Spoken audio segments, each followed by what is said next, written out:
Well, welcome. This is Paul Schrimpf. I'm here with Joel Wipperfurth from Winfield United. Thanks for joining me today, Joel.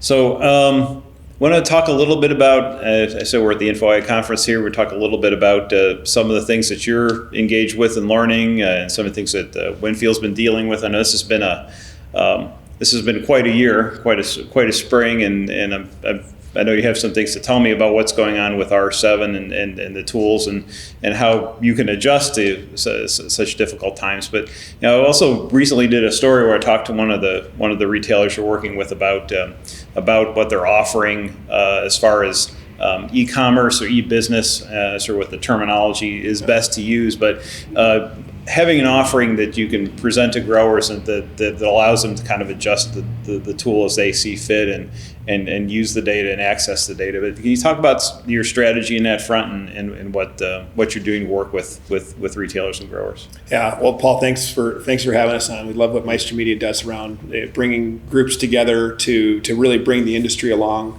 and help digitally transform the agriculture industry, which isn't necessarily the leader amongst other industries. But I think we're coming of age in this, and one of the things that we're seeing when we talk about an omnichannel experience, you may be experiencing this as a consumer first, where you do curbside pickup at Target or Sam's Club, Walmart, and of course there's online ordering. Well, I think one of the things that's driving our retailer sense of urgency around offering a great customer experience is that the growers' consumer lives are setting expectations for how they want to do some business to business. And so that thing comes in the form of many things. Retailers having their brand available through a website, but also being able to log into a portal where you can check and see the business interactions that you have, whether that is the bill that you have and see how much money is left on prepay, down to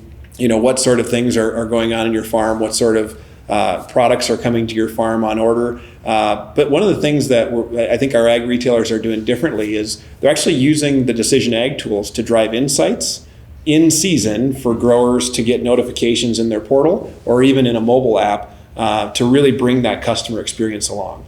And that's, I think, how retailers are really starting to climb into not just being a place that sells product, but actually rounds out a really good experience.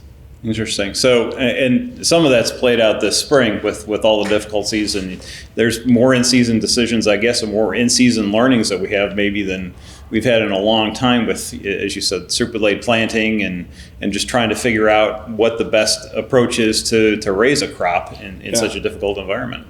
Yeah, so I think everybody has a plan until you get punched in the mouth, and then all of a sudden all bets are off. And I think we saw that this year with areas of the country that are experiencing prevent plant that their grandfathers never experienced prevent plant. And that puts a lot of stress on the farmers that were behind on commodity prices. The spring got away from them on being able to have planting days.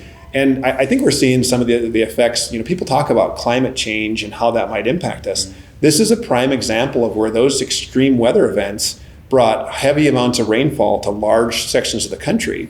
And so as an agronomist, all the cadence of, tillage, fertilizer, planting, growing, all of your mental models about how you think about the next thing that needs to be done are broken. And so when in particular this season, we had our field forecasting tool projecting some yields that were quite a bit lower than what a group of growers was expecting. And they said the model's got to be wrong. And we said, well, as scientists, we all need to kind of hold our opinions back until we've got some data that backs us up. And we just went out and did hand checks with it last week. And turns out the model was right. But I think what the agronomist was experiencing is, thinking about a corn crop that was planted in June that accumulated 20 growing degree days every day during those first growth stages that typically only get 1 to 5 GDUs per day. And all of a sudden you have to incorporate soil mineralization in there. This is really a place that's meant for a model to help you make a decision. And so field forecasting this tool this year, we had agronomists that were right on the brink of technology and data doesn't work to I really have to use this to make decisions with. And there was a commitment moment there that happened this year. So I think our Decision Ag tools are helping people adopt technology. But when you've got a spring like this, you've got fields that are in good condition that you can still help. Mm-hmm. That's interesting. It was one thing that I speculated on and talked to people about was, this is a year when absolutely no one in the world wants to collect data. Everyone wants to just try to get a crop in the ground and move forward. But these are the kinds of years that the data is almost invaluable because you're talking about a historic year. You want to be able to compare it against something, and the data would, if nothing else, help salvage some of the knowledge of what you should be doing or could be doing as best practices in a year like this. Yeah, so I mean, there's lots of places, even down to when we talk about our True Terra Insights engine from Sustain, that still collecting that data and providing a benchmark of how that field's nitrogen use efficiency score or the air, soil, and water sustainability of that farm are doing. That is part of your 3-year history. It's part of your productivity, and you don't want to just throw it out because you didn't necessarily get the ideal fields, and that's about keeping data records. But one of the things we're actually doing that's interesting from an answer plot standpoint is we've started to assess the factors that contribute to yield and then try to line up which answer plot you should be looking at that would be more representative of your area. And one of the things we're finding is it might not be the one that's geographically most closest to you. It might be the one that's 180 miles away, but they had a climate that was much like your climate. Mm-hmm. And that's where maybe you want to be looking at making decisions about your farm for next year using an area that you're not as familiar with locally. So we're starting to use data to go beyond just what the neighbor planted and use that to bring the factors that contribute to yield. That's awesome. Now, to wrap up, can you, looking ahead to the fall and into next year, I think that's one of the things that we want to do is try to help retailers and to some degree farmer customers understand what it's going to mean when we get through this difficult time. What's the best approaches, or how do you decide what the best approaches are for fall and going into the next year's planning? Yeah, so I would say if you plan for a good year, you might get one.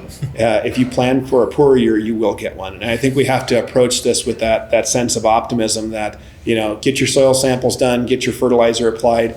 If you've got your cover crop down, you're going to have the mycorrhizae in place to have a good crop next year. And we just have to keep planning for a good year and then spend the wintertime making sure that those tools are ready to use. So when the moment hits, the data's entered, we've got a process and a plan. And some of that stuff starts with some of the basics, like we've got a new connection with John Deere and making sure that your data is flowing between your John Deere for planting as applied and harvest into the data silo so that can help populate some of those in-season decision tools. Because when it gets busy, it's really hard to want to dive into a computer, and that's where we're trying to make sure that data from your equipment can go into the data silo, activate insights from the R7 tool, and then come forward in a message in season that says you need to take the following action on disease, nitrogen, or even weed control. So I think it's preparing the data to move this winter is important.